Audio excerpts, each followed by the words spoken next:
ഞങ്ങളിപ്പോൾ അനൗൺസ് ചെയ്തിരിക്കുന്ന 5 ഗ്യാരണ്ടികൾ, ആ ഗ്യാരണ്ടികളെക്കുറിച്ച് CPM നന്നായിട്ട് കളിയാക്കി പറയുന്നുണ്ട് പലയിടത്തും. ഒന്നാമത്തത് KSRTCയിൽ സ്ത്രീകൾക്ക് യാത്രാ സൗജന്യം കൊടുത്തു എന്നുള്ളത്.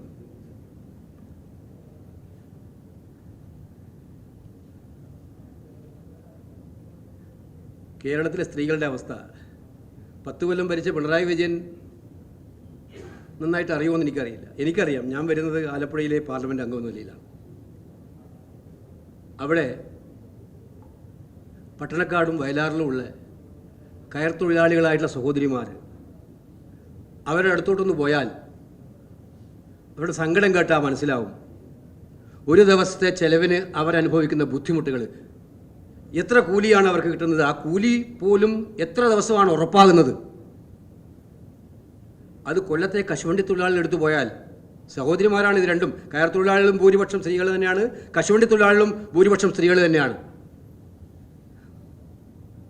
പീലിംഗ് തൊഴിലാളികൾ, മത്സ്യ മേഖലയിലുള്ള പീലിംഗ് തൊഴിലാളികളെ ഒന്ന് കണ്ടാൽ അവർ ജോലി ചെയ്യുന്ന പശ്ചാത്തലം നിങ്ങളൊന്ന് കാണണം പോയിട്ട്.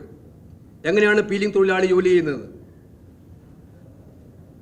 കേരളം, നമ്മൾ ഏറ്റവും മുന്നിൽ പോയ സംസ്ഥാനം എന്ന് പറയുന്നത് കേരളത്തിൽ പോലും ജീവിതത്തിൻ്റെ രണ്ടറ്റവും കൂട്ടിമുട്ടാൻ പാടുപെടുന്ന സ്ത്രീ സഹോദരിമാരുടെ ചിത്രം, അത് കാസർഗോഡ് മുതൽ തിരുവനന്തപുരം വരെ ഏത് സെക്ടർ എടുത്താലും, അത് കൈത്തറി സെക്ടർ എടുത്താലും, കയറായാലും കശുവണ്ടി ആയാലും മത്സ്യമായാലും ഖാദിയായാലും, എന്തിന് തൊഴിലുറപ്പ് തൊഴിലിന് പോകുന്ന തൊഴിലാളികളായാലും നമുക്ക് മനസ്സിലാക്കാൻ പറ്റും അവരുടെ ജീവിത സാഹചര്യങ്ങൾ. അവർ ഒന്ന് യാത്ര ചെയ്യാനെടുക്കുന്ന ടെൻഷൻ, ബുദ്ധിമുട്ടുകൾ. അതുകൊണ്ട് ഞങ്ങൾ വളരെ വ്യക്തമായ ഉദ്ദേശത്തോടെയാണ് സഹോദരിമാർക്കൊരു മാന്യത കൊടുക്കാനും അവരുടെ ജീവിതം കുറച്ചുകൂടി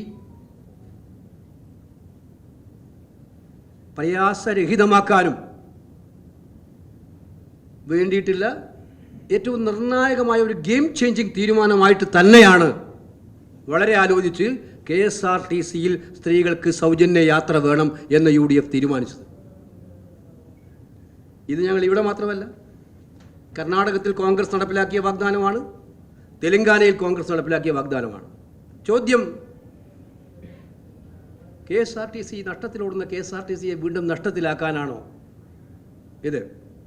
ഉത്തരം, KSRTCയെ നഷ്ടത്തിലാക്കാനല്ല. മുഖ്യമന്ത്രിയുടെ മുഖം നന്നാക്കി നിങ്ങളുടെയൊക്കെ ചാനലുകളിലെ സീരിയലുകളിലും പരസ്യം കൊടുക്കാൻ വേണ്ടി 200-300 കോടി രൂപ ചെലവഴിച്ചപ്പോൾ ഈ ഒരു ആലോചന ഉണ്ടായിട്ടില്ല. പാവപ്പെട്ട സ്ത്രീകൾക്ക് സൗജന്യ യാത്ര കൊടുക്കുമ്പോഴാണ് ഈ ആലോചന വന്നതിപ്പോൾ. താങ്ക്സ്, നന്ദിയുണ്ടായി.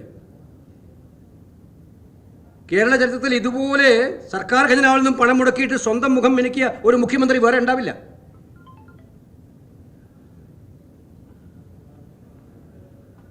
അവരാണ് പറയുന്നത് ഇത് ആരാണ് KSRTC? 10 കൊല്ലമായിട്ട് നിങ്ങളല്ലേ ഭരിക്കുന്നത്. നിങ്ങളുടെ കാലത്തല്ലേ പെൻഷൻകാർക്ക് പോലും പെൻഷൻ കൊടുക്കാൻ പറ്റാതെ പോയത്. ഞങ്ങൾക്ക് ഇക്കാര്യത്തിൽ കൃത്യമായ കണക്കുണ്ട് തന്നെ. KSRTCയെ വീണ്ടും കടക്കണിയിലാക്കാനല്ല ഇത്. ഉറപ്പാണ് സ്ത്രീകൾ മുഴുവൻ KSRTCയിൽ യാത്രക്കാരുടെ എണ്ണം കൂടും. KSRTCയുടെ യാത്രയുടെ കംഫർട്ട് ലെവൽ വർദ്ധിപ്പിക്കേണ്ടി വരും. ഇതൊരു പാക്കേജാണ്. KSRTCക്ക് ഈ കാര്യത്തിലുണ്ടാകുന്ന നഷ്ടം സർക്കാർ കൂടി നികത്തി കൊടുക്കേണ്ടി വരും. അതിന് വ്യാപകമായും മറ്റ് മാർഗങ്ങളുണ്ട്. KSRTCയുടെ യാത്രയുടെ, KSRTC ബസ് സ്റ്റേഷനുകളുടെ അവരെയൊക്കെ എങ്ങനെ കോർപ്പറേറ്റ് സോഷ്യൽ റെസ്പോൺസിബിലിറ്റിയും അതുപോലെ പരസ്യവുമായി ബന്ധപ്പെട്ടൊക്കെ ഉപയോഗിച്ച് നന്നാക്കിയെടുക്കാൻ പറ്റുന്നതിനെക്കുറിച്ച് ഞങ്ങൾക്ക് പദ്ധതി ഉണ്ടെന്നേ കൃത്യമായിട്ട്. KSRTCയെ തകർക്കാനല്ല, ഇത് KSRTCയെ രക്ഷപ്പെടുത്താനുള്ള പദ്ധതിയാണ്. ഡിബേറ്റ് വേണമെങ്കിൽ ഡിബേറ്റ് ആകാം. ഞങ്ങളുടെ ഗ്യാരണ്ടിയെക്കുറിച്ച് ഡിബേറ്റ് വേണമെങ്കിൽ ഡിബേറ്റ് ആവാം. മുഖ്യമന്ത്രി ഇരിക്കട്ടെ, ഞങ്ങൾ ഇരിക്കാൻ തയ്യാറാണ്.